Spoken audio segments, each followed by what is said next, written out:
सर्वसामान्यांच्या हक्काचा आवाज जागर जनस्थान।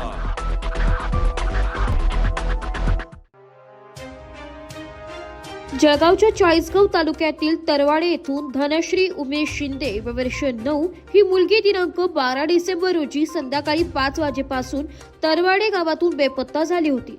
गेल्या 5 दिवसांपासून तिचा तरवाडे गावासह परिसरात जळगाव येथील एलसीबीच्या टीमसह पोलिसांची 10 पथके तिचा कसून शोध घेत होती। याशिवाय संपूर्ण परिसर ड्रोन कॅमेऱ्यांनी पिंजून काढला होता, परंतु मुलीचा शोध लागत नसल्यामुळे संपूर्ण यंत्रणा हतबल झाली होती। यानंतर आज मंगळवारी सकाळी तरवाडे शिवारातीलच विहिरीत धनश्री हिचा मृतदेह आढळून आला। 5 दिवसांपासून तिचा पोलीस शोध घेत होते। एका शेतात तिची शाळेची बॅग आढळून आली होती। दरम्यान त्यानंतर आज त्याच ठिकाणापासून काही अंतरावरील विहिरीत तिचा मृतदेह आढळून आला।